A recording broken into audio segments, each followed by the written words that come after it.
नमस्कार। नई परख के राष्ट्रीय मुद्दा कार्यक्रम में आपका स्वागत है। आज के इस कार्यक्रम में हम देश की राजनीति में चल रही कुछ घटनाओं के आसपास बातचीत करेंगे। अ, और अभी भी अविश्वास प्रस्ताव पर अभयसर जो बहस हुई है, उस पर काफ़ी चर्चा चल रही है और उसका एक तरीके से उसका पोस्टमार्टम किया जा रहा है कि किसको क्या फ़ायदा हुआ, किसको क्या नुकसान हुआ। तो अभी आज के दिन में कई सारे ऐसे बयान हैं, जैसे ममता बनर्जी ने कहा कि बिना तथ्यों के ही भाषण दिया गया। कांग्रेस की तरफ से कई सारे ऐसी चीज़ों को निकाला गया जिसमें गृह मंत्री ने बिल्कुल गलत बयानी की और 2 सांसदों ने, एक मणिपुर के सांसद और एक नागालैंड के सांसद ने कहा कि उन्हें तो बोलने नहीं दिया गया, बल्कि उन्हें निर्देश दिया गया कि आपको नहीं बोलना है। तो इन सब घटनाओं के परिप्रेक्ष्य में क्या ऐसा लगता है कि एक तरीके से जो गुब्बारा शुरुआती दौर में बना था भाजपा के पक्ष में इस अविश्वास प्रस्ताव को लेकर, वो थोड़ा-सा फूटा है, कमज़ोर हुआ है? कमल, मैंने कल ही कहा था कि राजनीति में, लोकतांत्रिक राजनीति में लड़ाइयाँ इतनी जल्दी से उनमें जीत-हार घोषित नहीं की जा सकती। उसमें हमेशा ही जो पक्ष शुरू में कमज़ोर लग रहा है, बाद में पता चलता है कि वही पक्ष अंततः मजबूत साबित हुआ और पलड़ा उसके पक्ष में झुका रहा। ये बात सही है कि जो पहली छवि अविश्वास प्रस्ताव की बहस से आती है सामने, उसमें यही लगता है कि ऐसे कि भारतीय जनता पार्टी ने अगर नरेंद्र मोदी की भाषा का इस्तेमाल किया जाए तो बहुत से चौके-छक्के मारे और विपक्ष फील्डिंग करता रह गया, हैं? इस प्रकार की बातें उन लोगों की तरफ से की जा रही हैं और इसी प्रकार की भावना भी उन लोगों की तरफ से प्रोजेक्ट की जा रही है। लेकिन जैसे-जैसे बहस आगे बढ़ेगी, परिस्थिति बदलेगी क्योंकि मणिपुर के सवाल पर भाजपा के पास कुछ कहने के लिए था नहीं। देखा जाए तो मणिपुर के सवाल पर भाजपा का पक्ष बहुत कमज़ोर था और इसे भाजपा समर्थक राजनीतिक समीक्षक भी इस बात को मान रहे हैं और वो भी कह रहे हैं कि जब जैसे ही वो 4 मई का वीडियो वायरल हुआ और वो घटना प्रकाश में आई, वैसे ही विपक्ष को लगा कि इस प्रश्न पर भाजपा को घेरा जा सकता है। बेहतर होता कि विपक्ष एक बहुत ही अच्छी और सिलसिलेवार रणनीति बनाकर, ठोस रणनीति बनाकर और अपने अच्छे-अच्छे वक्ताओं को सामने रखकर सरकार को घेरता और बिल्कुल लाजवाब कर देता। ऐसा तो नहीं हो पाया क्योंकि उसमें मैं मानता हूँ विपक्ष की उसमें कमी रही। लेकिन सरकार अगर ये समझती है कि उसने चौके-छक्के मार दिए और सब काम निबट गया, ऐसा नहीं होता है। देखिए, ठोस बात क्या है, मणिपुर की राजनीतिक स्थिति। इस हकीकत को तो सरकार के तथाकथित चौके-छक्के बदल नहीं सकते। दूसरा ये है कि अ, जिसे कहते हैं लफ़्फ़ाज़ी में जीत हासिल करने के लिए, डेमागोगी में जीत हासिल करने के लिए नरेंद्र मोदी, अमित शाह और भारतीय जनता पार्टी के जो सांसदगण हैं, उन्होंने जिस तरह की बातें की, उन बातों में बहुत सारी पोल पट्टी रह जाने वाली थी। बहुत सारे ऐसे तथ्य हैं जिनको तोड़-मरोड़ कर इस तरह की लफ़्फ़ाज़ी में पेश किया जाता है।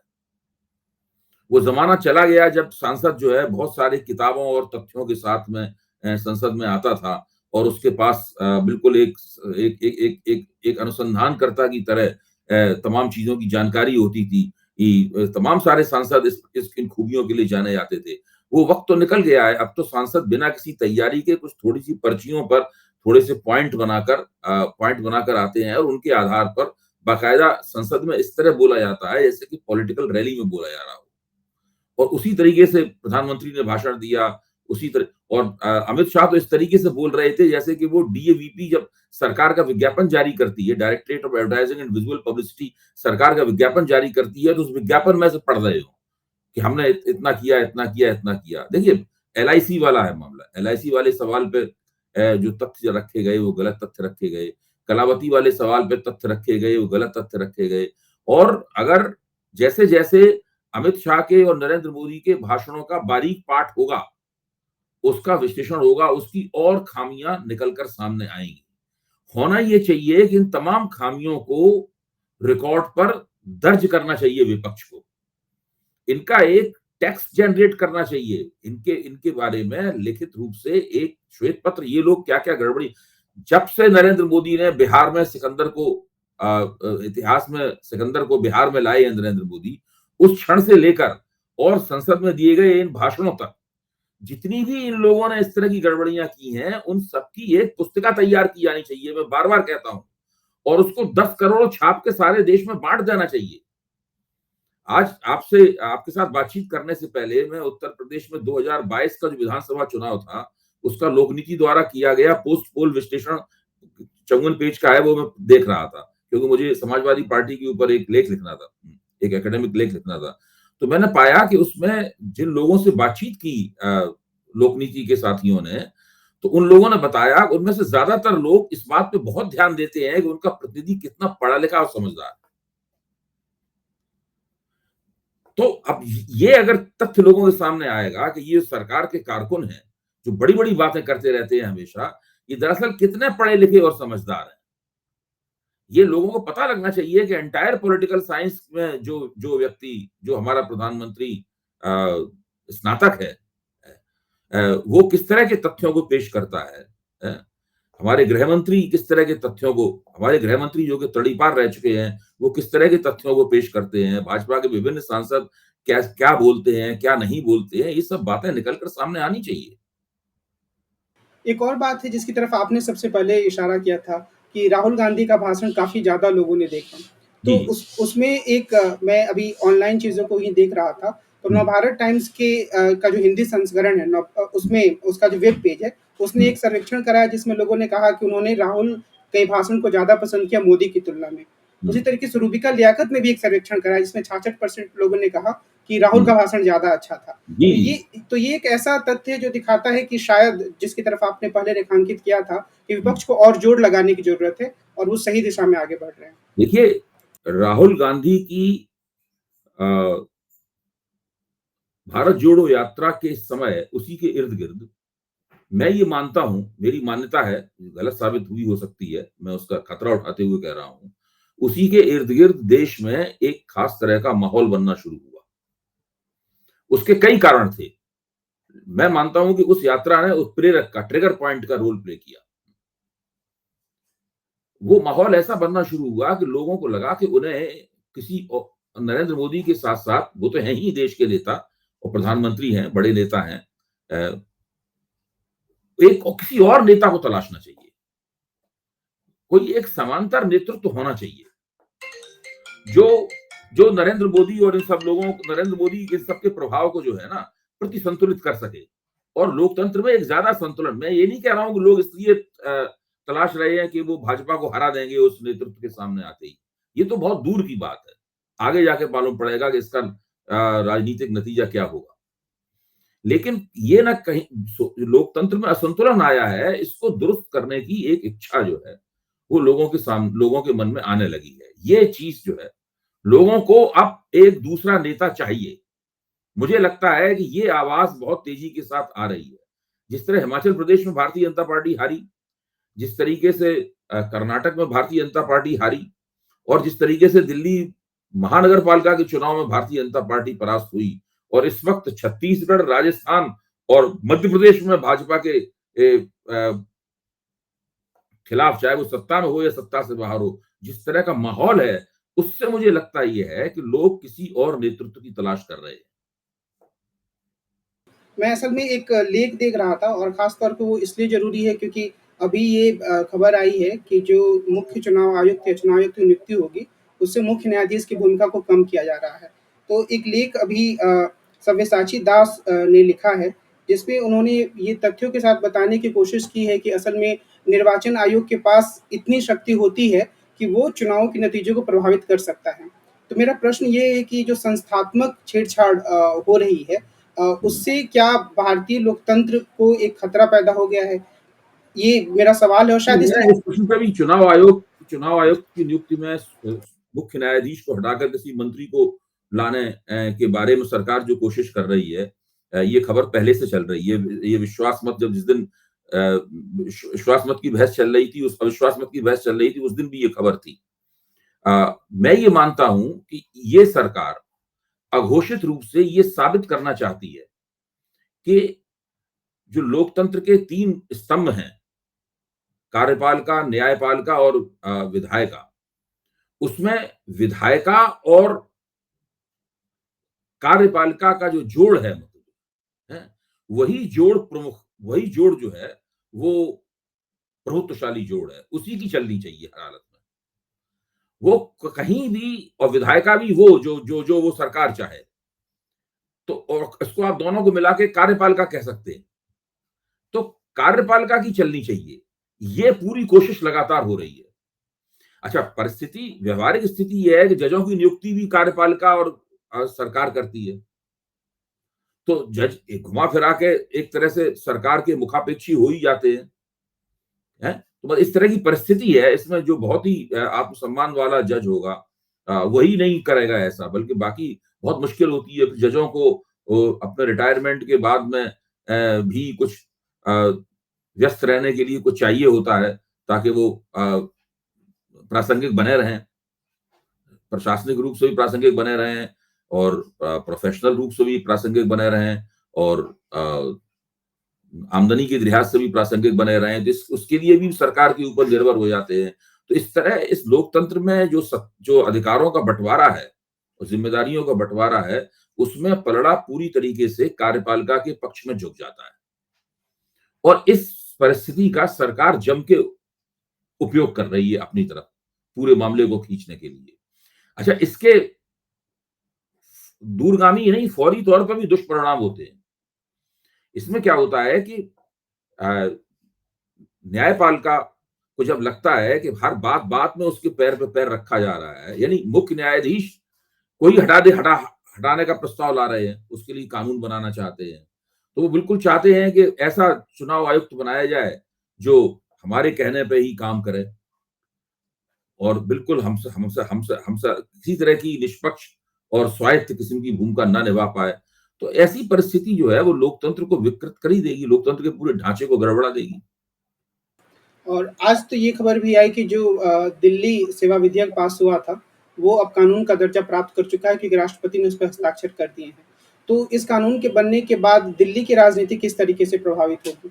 क्या अरविंद केजरीवाल को अब जनता के पास ज़्यादा सक्रियता से जाने की ज़रूरत है इस मुद्दे को लेकर? देखिए, वो लोग तो पहले से ही बिना अधिकारों के काम कर रहे थे, लेकिन मौजूदा उपराज्यपाल से पहले जो उपराज्यपाल होते थे, वो थोड़ी गुंजाइश दिया करते थे सरकार को। तो उससे सरकार कम से कम जिन क्षेत्रों में जो क्षेत्र उनके हाथ में है, जैसे स्वास्थ्य, शिक्षा वगैरह, तो उनमें अपना काम करते रह सकते थे। अब ये मौजूदा राज्यपाल वहां भी हस्तक्षेप अपना कर रहे हैं। एक चपरासी की नियुक्ति भी दिल्ली सरकार नहीं कर सकती राज्यपाल की अनुमति के बिना। हर चीज के लिए एलजी का अप्रूवल चाहिए, एलजी का अप्रूवल।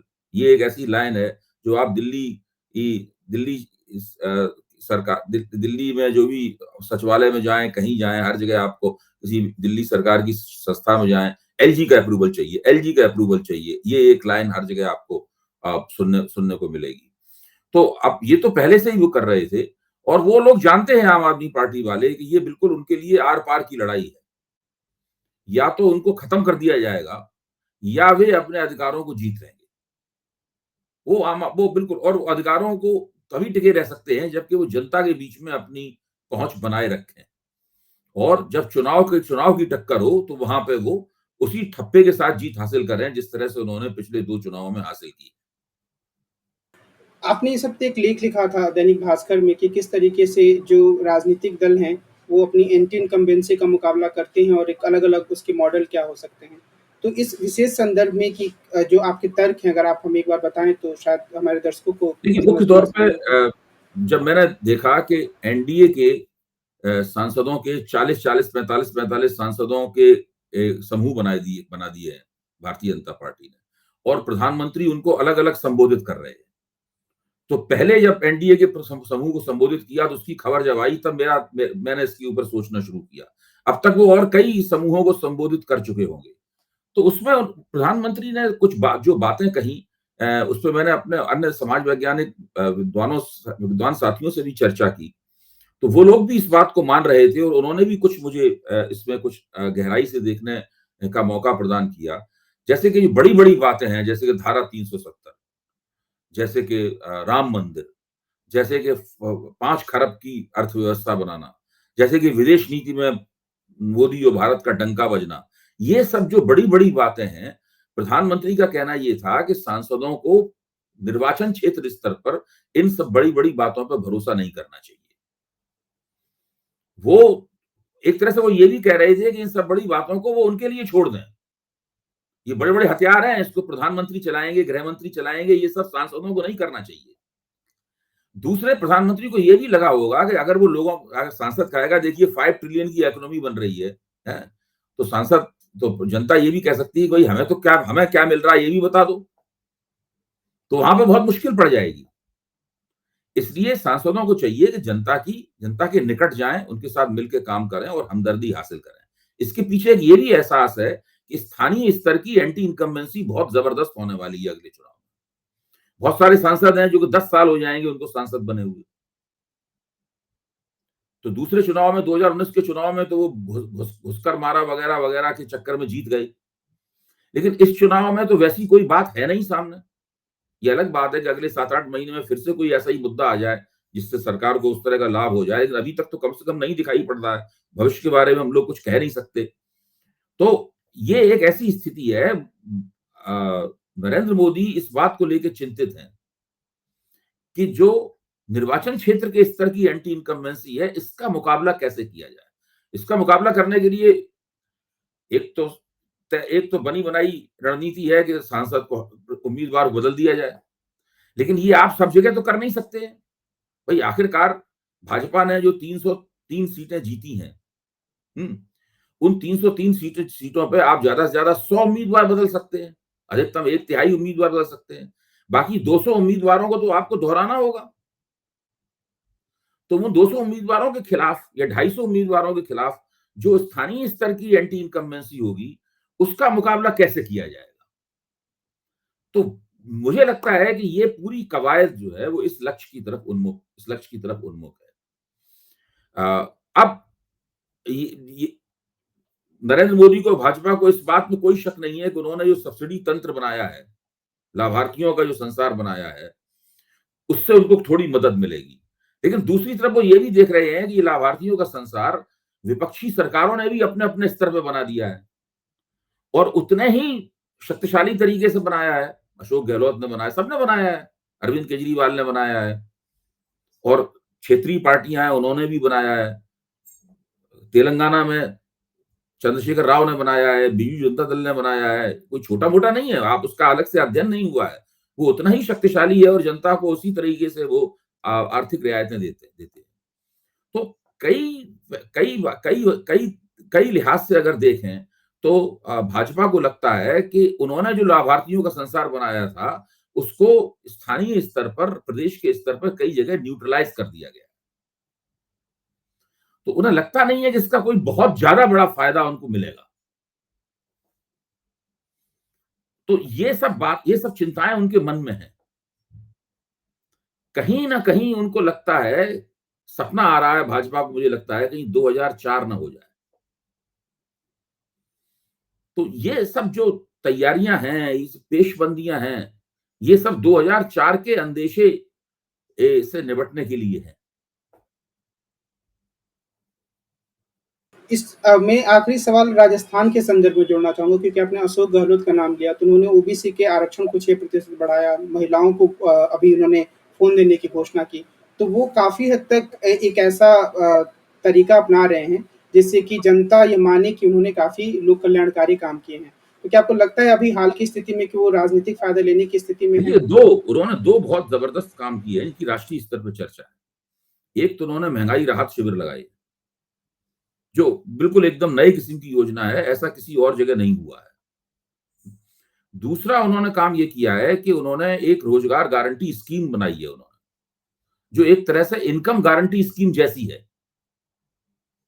बजाय इसके कि लोगों को आमदनी दी जाए, आमदनी सुनिश्चित दी जाए, उन्होंने लोगों को रोजगार गारंटी जो नरेगा के तहत मिलता था उसको बढ़ा के इस तरह का बनाया है जिससे लोगों की आमदनी बढ़ सके और उसे कानूनी जामा पहनाया है। उन्होंने कानूनी जामा पहनाया। इस बात को लेकर जो बाजारवादी अर्थशास्त्री हैं वो उनसे बहुत खफा हैं। उनके खिलाफ तमाम लेख लिखे जा रहे हैं, जगह जगह कहा जा रहा है कि ये कैसे हो पाएगा, ये नहीं हो पाएगा, राजस्थान पहले से ही कर्ज में डूबा हुआ है, दिवाला निकल जाएगा, इस तरह की तमाम बातें की जा रही हैं। तो अब इन सब चीजों के राजनीतिक फलितार्थ क्या निकलते हैं ये तो चुनाव में तय होगा, ये तो अक्टूबर नवंबर में सामने आएगा। लेकिन ये सब करके उन्होंने राजस्थान में कांग्रेस को भाजपा से आगे कर दिया है। अब स्थिति यह है कि पहले भाजपा आगे चल रही थी, क्योंकि राजस्थान में हर चुनाव में सरकार बदल जाती है। अब स्थिति यह है कि अब कोई ये कहने को तैयार नहीं है कि इस बार भाजपा का नंबर है।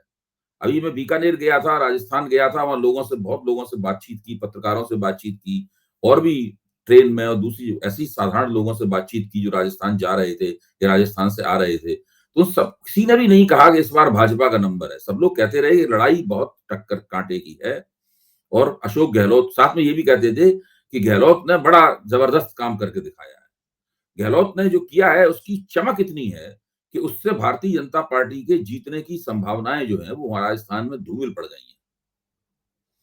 तो ये जो अशोक गहलोत ने कर पाया है और इसी तरह की आप अगर छत्तीसगढ़ पे ध्यान दें तो वहाँ भी वहाँ के मुख्यमंत्री ने वहाँ तो भाजपा वैसे भी बहुत कमज़ोर स्थिति में है भाजपा, वहाँ भी है और आप देखिए कि भाजपा के मध्य प्रदेश के मुख्यमंत्री ओम चौहान, शिवराज सिंह चौहान, अच्छा। कोई गहलोत से पीछे नहीं है इन मामलों में। वो भी अपने आप को लड़ाई में रखने के लिए इसी प्रकार की उन्होंने एक लाडली योजना बनाई है।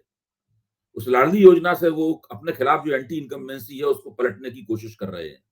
और उन्होंने मामा के रूप में अपनी छवि जो है वो काफ़ी पहले तो मैं सोचता था शायद व्यंग्य से लोग उनके बारे में मामा कहते होंगे, लेकिन वो तो खुद ही कह रहे हैं कि वो सबके मामा हैं। टीवी पे बाकायदा आता है ये, मामा जी की सरकार है वो तो। तो उसके लिए वो स्त्री वोटरों में बहुत ज़्यादा लोकप्रिय होने की कोशिश कर रहे हैं। तो एक बहुत बड़ी चुनौती का सा उनके खिलाफ बहुत एंटी इनकम्बेंसी उनकी सरकार बहुत लंबी चली है, उसका मुकाबला कर रहे हैं। तो ये सब देखने की बात है कि एंटी इनकम्बेंसी का मुकाबला करने की जो युक्तियाँ हैं, ये कहाँ तक काम करती हैं। आगे कभी सर बात करेंगे कि जो हमारे नेतागण हैं वो अलग-अलग नामों से जाने जाते हैं। तो आपने मामा का ज़िक्र किया, तो बघेल ने खुद को काका के रूप में स्थापित किया है। पहले जयललिता अम्मा के रूप में थी, ममता बनर्जी दीदी के रूप में है, तो ये भी एक अध्ययन करने लायक परिघटना है। लेकिन जी। आज की बातचीत को हम यहीं विराम देते हैं और अभय सर आपका बहुत-बहुत धन्यवाद इन सभी प्रश्नों का जवाब देने के लिए। अगले जी। अंक में मिलेंगे और देश की राजनीति के बारे में अन्य मसले पर चर्चा करेंगे। नमस्कार। ज़रूर, ज़रूर।